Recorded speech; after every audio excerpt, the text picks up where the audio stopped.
to talk about Blind Squirrel a little bit, Blind Squirrel does lots of different types of projects. And we have everything from a couple of people working on somebody's tech stack to a whole team of people building something from nothing to a finished product, and pretty much everything you can imagine in between. And all of those projects have different needs and requirements and wants and clients and what have you. So one of the things, so I tried putting a process that is as light as possible but consistent, so that it can be applied to all these different projects. And that's something that's worked pretty well here. What does that consist of? Like, what is, because that is one of those classic problems, and I view there as this thing of, if I was at Blind Squirrel, what would I want to see? Right. I want to see a consistent culture across everything, right? So the culture at a foundational level, the culture is the same. But as you said, with so many different project types, we don't want to all be doing the exact same process top to bottom. And if we did, we would probably be wasting a lot of people's time and money. It would fail. It would fail, yeah. Yeah. Yeah. And maybe you have experience, I don't know, but like what have you, there's an interview question I used to ask, and the interview question was, because I would do tech screens for like agility and collaborative human development of things. And one of them I would say is, if you only had 3 rituals or artifacts, right? 3 meetings or artifacts that you could have, what would your top 3 be? And when you were describing that, it reminded me of that question of like, well, what is that? What do you view as that foundation on the process where you say, look, this is the lightweight thing that all the teams abide by, that allows them the flexibility to adapt to their project needs while still creating consistency throughout the org? Yeah. So, I mean, on a very high level, the way I kind of try and run things is I hire very, very smart people who are problem solvers, because most of this job is just about solving problems, big and small, constantly. And then I give them a framework of things that they can use. Now, they don't have to use all of it. There are some things that are immutable. And so I'll talk about the immutable stuff. And let them get on with it, right? And trust them to get on with it. And then I'm always there if they have a problem. Mm-hmm. And then I check in on them every few weeks.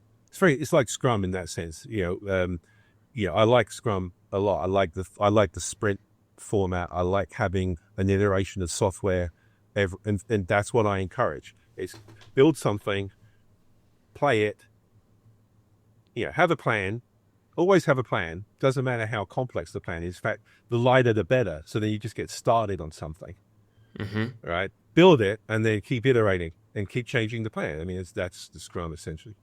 So the only stuff that's really immutable in our organization are we call them a PSR meeting. It's a project status report meeting, because we might be working for a client that has their own sprint reviews and their own sprint planning and all that kind of stuff. So if we're doing that, then we're not in those, because that's the client's space. But we have our own thing every 2 weeks for every single project we have. It's called a PSR, a project status report. And it's what it is. It's a project status report. And it has about 50 different things in it, different KPIs that we track. And the point of that meeting is to have a discussion with the team about how's it going, what are you doing, what are you doing next, what are your problems, how can we fix them. And it consists of tables of information that they have to fill out. It only takes about half an hour to 40 minutes to fill it out. It's not like that laborious. But things like team health, we have a system that tracks that information gets put into this report, so we can see how people are feeling about things. What are the major issues they're having, how they track into their milestones, what's the risk register, what are the current top risks, those usual kind of stuff. But it's just all in one place. And the thing that's different in the PSR is there are questions. So this comes back to the trying to avoid doing the same mistakes or repeating mistakes. So there's sections of questions about the game. How are you tracking towards your next milestone? What do you think is going to be the biggest problem with hitting it? Do you have enough people on your team? If you need more people, who would you get? That kind of stuff. And the team has to sort of think about those questions. And then they answer them. And then that becomes the discussion point. So a PSR where there's no problems, we can just go through it and nothing happens. But if one of those questions highlights an issue, then we sit there and we'll discuss that in detail. And they've become very effective at preventing common issues from happening and foreseeing things that are going to be problems in the future. So that's really the only immutable thing that every project has in the studio. If we're doing our own project, then we have a gate process and we have the whole, sprint planning, sprint reviews, retrospectives, a backlog in Jira that's constantly being prioritized, et cetera, et cetera. But if we're not doing that, if we're working for a client on something, we do a PSR. The other thing that's probably worth pointing out is that all the processes we do are designed to drive behaviors that I think are desirable, because I want the team to own the thing themselves and to do as much as it themselves. So the question is, once you've been doing the PSR for a bit and you start asking them, they do it themselves. I don't have to ask them, right? They're taking care of all these things. We also have a very extensive kind of list of things that you should be looking out for at every stage in a project, again, in questions form. And the teams go through that. And even on client projects, that helps because, we should be doing this now. Maybe we should do something about that if we're not. But if I can get people to consistently behave in a virtuous fashion, then I don't have to worry, because they'll just deal with things themselves, and I can help them with the really hard problems that occasionally pop up. And so we have like 5 behaviors that each of our processes you can look at it. In fact, this is all documented, and people read this as part when they're on the team. But these are the things that we do. This is why we do a sprint review.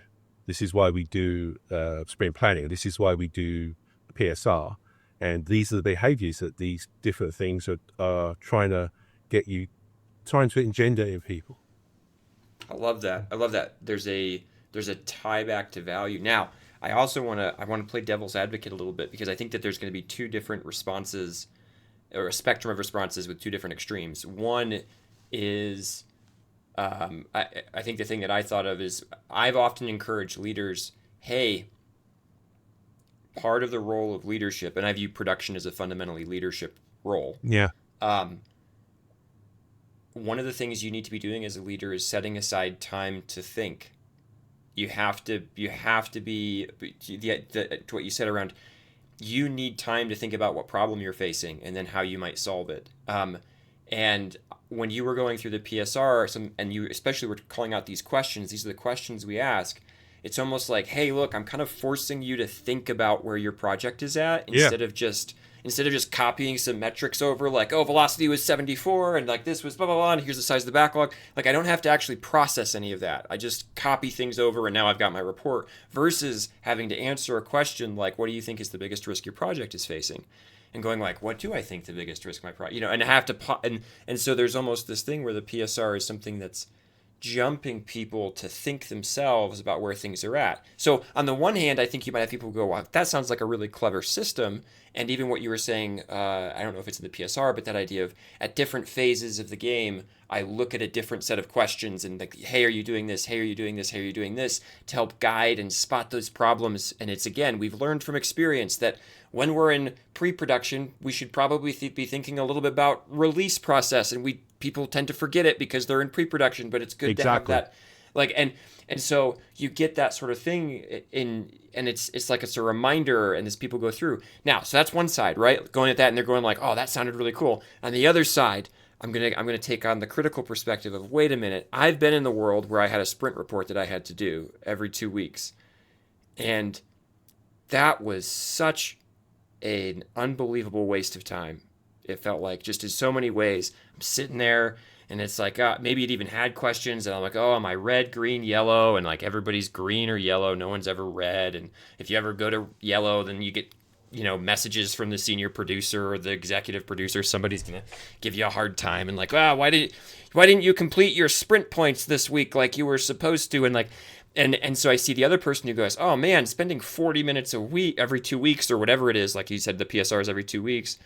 Spending 40 minutes having to fill this thing out, isn't that just wasteful? And isn't this just reporting for the, how do you just not become a contrived, gamified mess? Because let's face it, in many places, that's what it ends up as, right? It's like we're all just playing this game of like, how do I not get, I remember in the military, this was something I experienced a lot, was you're just like, you figure out the game, and then you figure out how to play the game. And none of it's real, but we all play it because that's what we do, right? And like, we all waste this time. No, I definitely worked at places where the reporting mechanism was like that.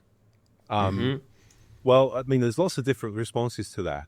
The first one is, it depends on the quality of the people that are in the room talking about this, going through this process, and why they're there. And we're all there because we want to make the best product we can, and we want to make our clients happy. And we take it very seriously. They're the only meetings on our calendar that never get moved ever. And all the development directors and leads are in every one. And every Tuesday, you do them every Tuesday. And in the afternoon, and it's a consistent, repeatable thing. And we take it very seriously, and the teams take it seriously, because they want to convince us that they know what they're doing, and they have it under control. And we want to poke holes in what they're doing to make sure they thought of everything. So there's a real sense of ownership. It's their game. In game and software development, we spend so much time estimating, and it often feels like a burden that just takes a bunch of time but doesn't really add much value. My name is Benjamin Karsage. I've created a course called Advanced Estimation for Game and Software Development. This is actually something people out there asked for when I was looking at what would be helpful to you, what course could I build. Estimation was the number one thing you picked, and I can understand why. Everywhere I've gone in our industry and in software generally, I see teams struggling with estimation, fighting with a sense of false precision, and generally going through the motions rather than really getting value out of all the time they're spending. And in my time, both in the military, in software development, and game development, I've been able to successfully predict the completion of large projects. I've seen other people do the same, and so I know it is possible. If you want to be doing that for your team, if you want to be advancing your understanding of estimation and how it can help you, this course is for you. A quick overview of what we cover.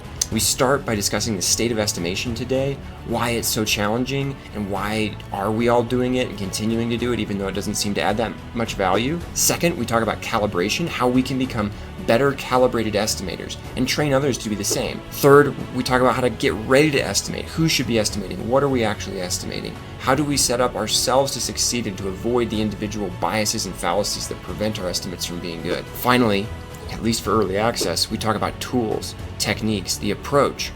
What are the ways that you can actually create estimates that add value? And when should you not use those techniques and use others instead? In the future, we're going to be releasing even more modules where we cover things like how to estimate things that aren't just how long a project might take, but to think about money and resources and so many other things that we end up estimating, value and whatnot. The 6th and 7th modules talk about small and large scale estimation and really try to make all of what we've talked about so far practical.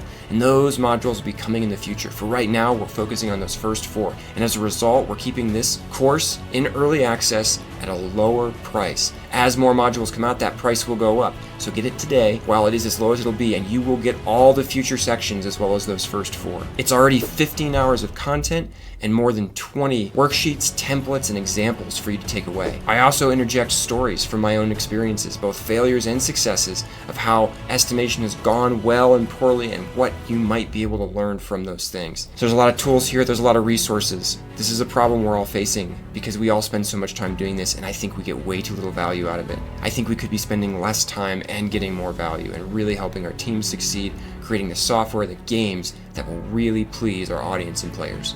If that's something you're interested in, check out the course.